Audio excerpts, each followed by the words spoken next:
தமிழ் நிறம் நேயர்களுக்கு அன்பு வணக்கம். மீண்டும் உங்களை சந்திப்பதில் மிகுந்த மகிழ்ச்சி. இன்றைக்கு நம்மிடையே அரசியல் விமர்சகர் டாக்டர் காந்தராஜ் அவர்கள் நம்மோடு இணைந்திருக்கிறார். வாருங்கள் நேயர்களே, சார்ட்ட பேசலாம். வணக்கம் சார். சார், இப்போ இந்த இடி தொடர்பான அந்த வழக்கில் டாஸ்மார்க் அதில் உச்சநீதிமன்றம் கடுமையான ஒரு உத்தரவை பிறப்பிச்சு, நம்ம முன்பே பேசின மாதிரி இந்த உத்தரவு வந்து மோடிக்கு பெரிய நெருக்கடியா சார்? கண்டிப்பாக நெருக்கடி.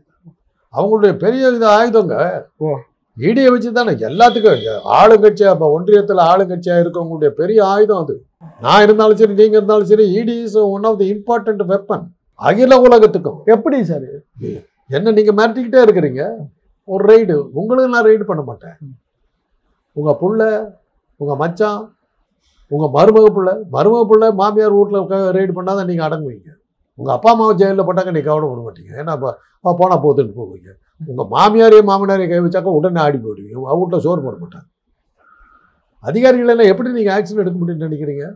அவங்க அப்பா அம்மா இது பண்ணுங்க. அப்பா அம்மா வந்து ஏழையாக இருந்து அதிகாரி ஆக்கியிருப்பாங்க. அதிகாரி ஆனவனும் பெரிய பணக்கார வீட்டில் பொண்ணு எடுத்திருப்பான். சரி.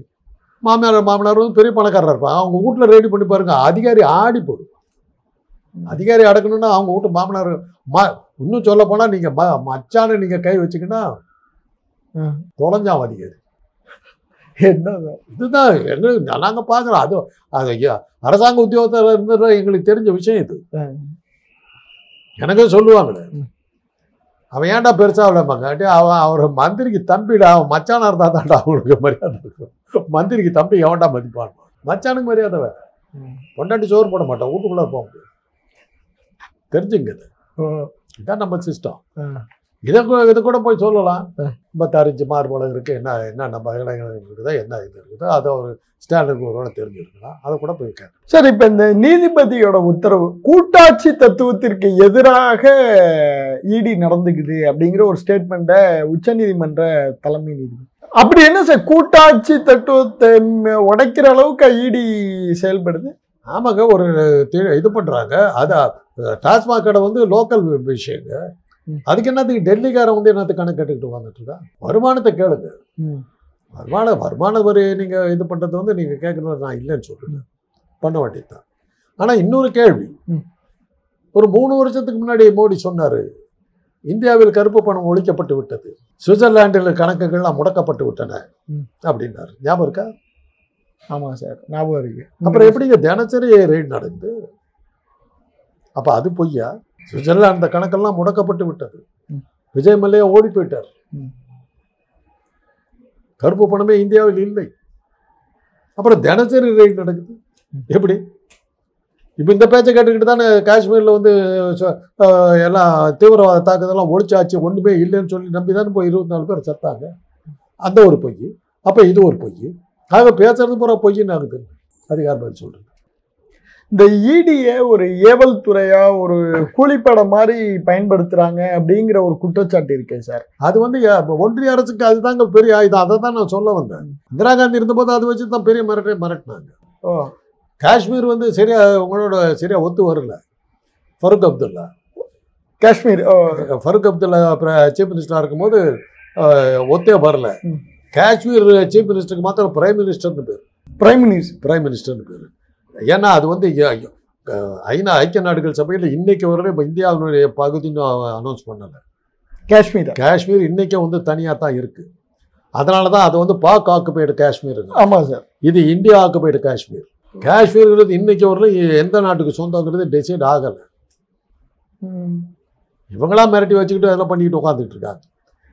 இதில் வந்து என்ன பண்ணிச்சு இந்த அம்மா, ஃபருக் அப்துல்லா ஓவராக ரகலை பண்ணுறாருன்னு உடனே ரைடு காமிச்சிது.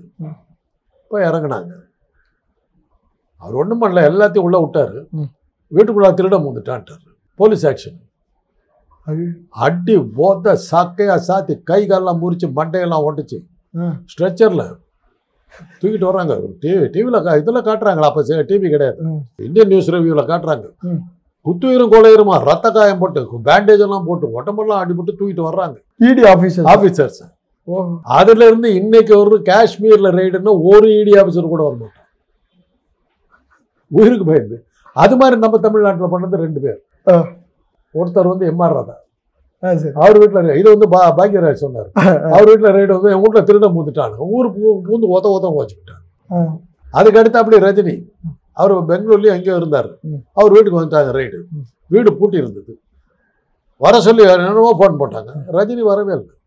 3 நாள் வெயிட் பண்ணாங்க, வரவே இல்லை. பேசாம போயிட்டாங்க. வெளியில நின்னாங்க, பூட்டை திறக்க முடியல, ஒன்றும் பண்ண முடியல, பேசாம போயிட்டாங்க. அதெல்லாம் நடந்தது. அதனால தான் வந்து செந்தில் பாலாஜி வீட்டில் வந்து அவங்க செவிரேறி குதிக்க வேண்டிய கட்டாயம் வந்தது. காரணம் போலீஸ் ப்ரொடெக்ஷன் கொடுக்கல அவங்களுக்கு, இவங்க கேட்கல. அதனால தான் முதல் நாள் வந்து செந்தில் பாலாஜி ஆளை வச்சு அடிச்சு விட்டாரு. என் வீட்டை திருட முடிச்சா அடிச்சு விட்டாரு செந்தில் பாலாஜி. ஆமா, ஃபர்ஸ்ட் டே அடி வாங்கிட்டாங்கல்ல. ஆமா, அது ஒரு கேஸ் இல்லை அவர் மேல. ஆமா ஆமா, நான் திருடன் நினைச்சா அடிச்சு விட்டேன். லோக்கல் கவர்மெண்ட் அனுமதி இல்லாமல் அது கவர்னர் வச்சு நீங்க அனுமதி வாங்கணும். கவர்னர் சரியா இல்லை, இவங்க கொடுக்க மாட்டேன்ட்டாங்க.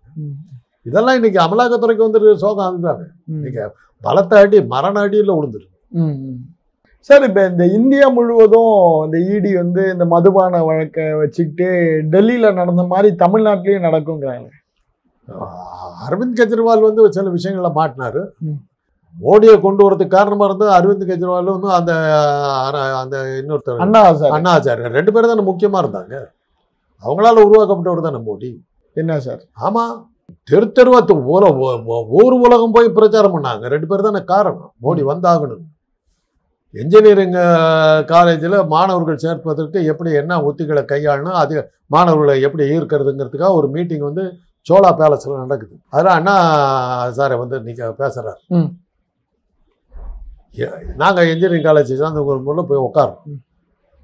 மோடிங்கிறவரை எப்படி நம்ம ஆதரிக்கணுங்கிறதுக்கு பேசுகிறார். மீட்டிங் போகிறார். இந்தியன் எக்ஸ்பிரஸ் நடத்துது அந்த மீட்டிங். இல்லை, இன்ஜினியரிங் காலேஜில் சொன்னீங்க, அதில் மோடி. அதை தான் நாங்கள் எந்திரிச்சு கேட்டோம், இதுக்கும் அதுக்கும் என்னையா சம்பந்தம். எங்களையெல்லாம் கூப்பிட்டு உட்கார வச்சு மோடிக்கு பிரச்சாரம் பண்ணார் அண்ணா சார்.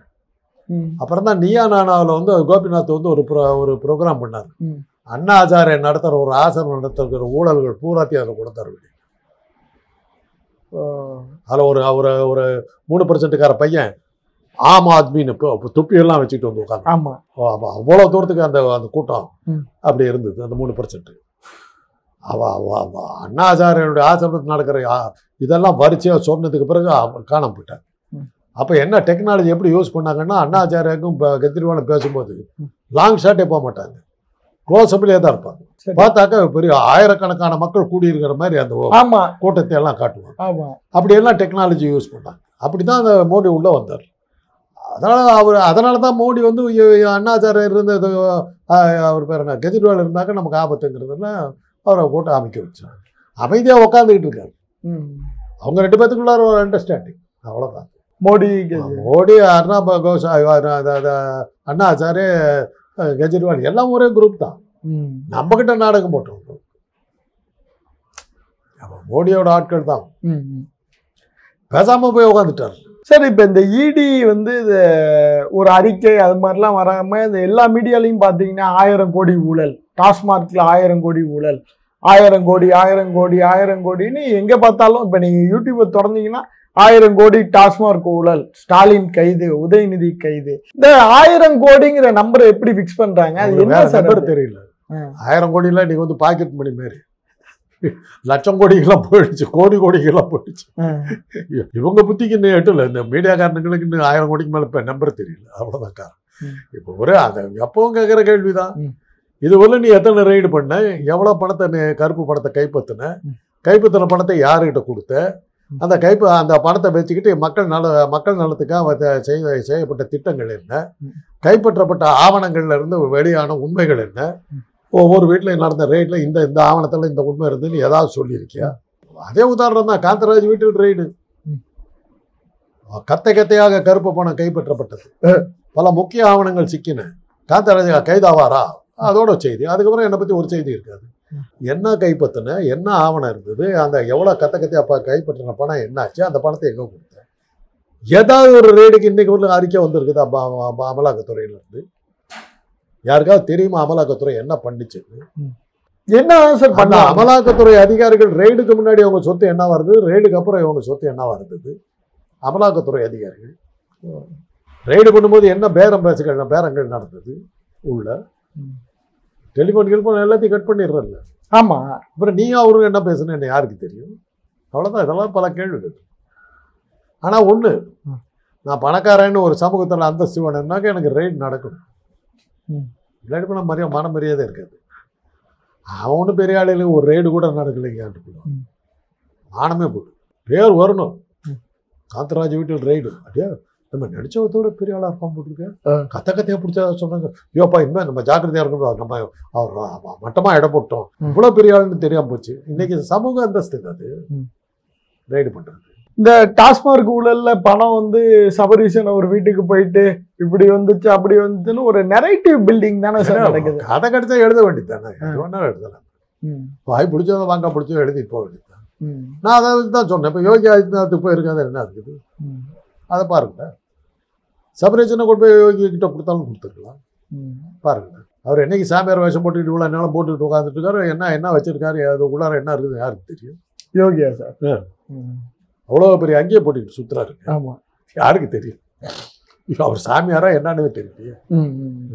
சார் இப்போ இந்த அமலாக்கத்துறையோட இந்த ரைடு குறிப்பா வந்து இந்த டாஸ்மார்க் ஊழல்ல 39 எஃப்ஐஆர் வந்து எடப்பாடி காலத்துல போடப்பட்டதா சொல்றாங்க.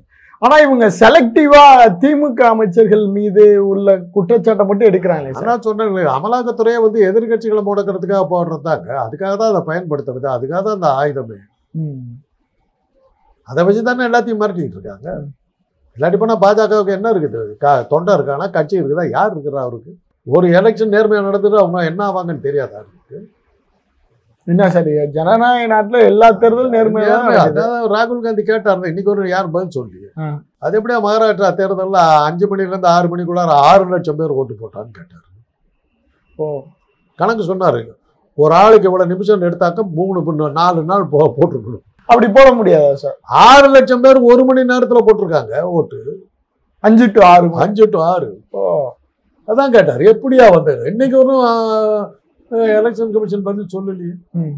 ஏற்கனவே எடுத்துட்டு வந்து போட்டு கணக்கு போட்டு சேர்த்து விட்டானுங்க. கடைசி நிமிஷம் சேர்த்திட்டான். இதையும் சேர்த்து காட்டான். இதெல்லாம் பெரிய சாமர்த்தியமே தேவையில்லைங்க. இந்த ஃப்ராடெல்லாம் நாங்களே பண்ணியிருக்கோம். கல்லூரியிலேயே படிக்கிற காலத்திலேயே எங்கால ஒருத்தரை நிற்க வச்சுட்டோம். சரி 2 பேரும் ஒரே ஒரு தான். அதனால சாமி எங்கள் ஃப்ரெண்டு எங்களுக்கு அவனுக்கு மத்தியில் தகராறுல அவன் ஒரு ஆள் நிற்க வச்சுட்டான். நிற்க வச்சா hostel election, hostel secretary election. நாங்கள் ஒரு சைடில் உட்காந்துக்கிட்டோம். எலெக்ஷன் இது பண்ணும்போது ஓட்டு வந்து அது வெறும் ஒரு வெள்ளை சீட்டு அதில் ஒரு முத்திரை குத்திருக்கும். அவ்வளோதான். அதான் வாக்கு ஓட்டு சீட்டு. அவன் திரும்பி இருக்கிற நேரத்தில் கொஞ்சம் ஓட்டுன்னு இப்படி போட்டுக்கிட்டு ஓட்டு போட்டா மொத்தம் 400 பேர் ஹாஸ்டல்ல. போதான ஓட்டு 1200. வார்டன் முழிக்கிறாரு. ஏன்னா 400 பேர் தான் வாக்காளர். எப்படி 1000 இவன் உடனே அதான் அயோக்கிய ராஸ்கல் இல்லாத நேரத்தில் போட்டிருக்கா. அப்புறம் உங்கள்கிட்ட எப்படி வந்து 2 பேரும் சரண் ஆயிட்டோம். 2 பக்கத்துமே அவனும் போட்டுக்கிட்டான் நானும் போட்டுக்கிட்டேன். நான் பண்ற அவனும் பண்ணிட்டான் மாட்டிக்கிட்டான். 2 பேரும் எலெக்ஷன் கேன்சல். அதோட அன்னைக்கு அதுக்கப்புறம் வந்து ஸ்டாண்டி ஹாஸ்டல் வந்து ஹாஸ்டல் செக்ரட்டரி எலெக்ஷன் கிடையாது. நாமினேட் பண்ணிட்டான். வார்டனே போட்டு படிக்கிற காலத்திலேயே இவ்வளவு ஃப்ராடு பண்ணிருக்கோம். இன்னைக்கு இருக்கவனுக்கு தெரியாதா? இதெல்லாம் சொல்ல வர்றேன். இந்திய ஜனநாயகம்ங்கிறது இதுதான். வாக்கு சீட்டில் நடக்கக்கூடிய இதெல்லாம் இருக்குது. இன்னைக்கு அதை விட சுலபமா போச்சு. எடுத்து போடணும். இன்னைக்கு அது கூட இல்லையா? சிம் கார்டை மாத்தினா எல்லா ரிசல்ட்டும் ஃபீட் பண்ணிட்டு அப்படி நீங்க சிம் கார்டு அப்படிலாம் ஒண்ணுமே இல்லையே சார். ஏன் முடியாதுங்க? இப்போ உங்களுக்கு மாத்தி காட்ட உங்க சிம் கார்டு எடுத்துட்டு சிம் கார்டை போட்டாக்க உங்க போன் என்ன வரும்? என் நம்பர் தான் வரும். ஏன் எனக்கு பண்ற போன்லாம் உங்களுக்கு வரும். யூனிட் தாங்க உங்களுக்கு. சிம் கார்டு என்னது?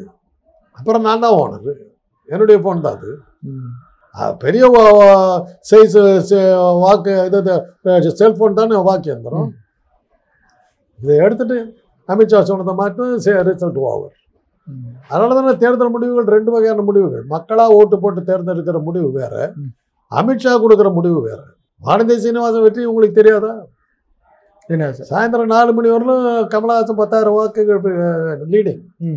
4:15 மணிக்கு 10,000 வாக்குகள் வித்தியாசத்தில் வானதி சீனிவாசன் வெற்றி. இப்போ திமுக எங்க போனாங்க சார்? வேடிக்கை பார்த்துருக்காங்க. இன்னைக்கு வரலும் நான் கேட்குற கேள்வி அதுதான். இப்போ திமுக வேடிக்கை எதிர்த்து நான் பேசுனது 2 நான் ஐயநாதன் பேசுவார் டிவியில். ஆமாம். அதுக்கப்புறம் நான் பேசிக்கிட்டு இருந்தேன். அப்புறம் தான் ரொம்ப நாள் கழிச்சு வந்து திருமாவளவன் இதை பேசிக்கிட்டு இருந்தார்.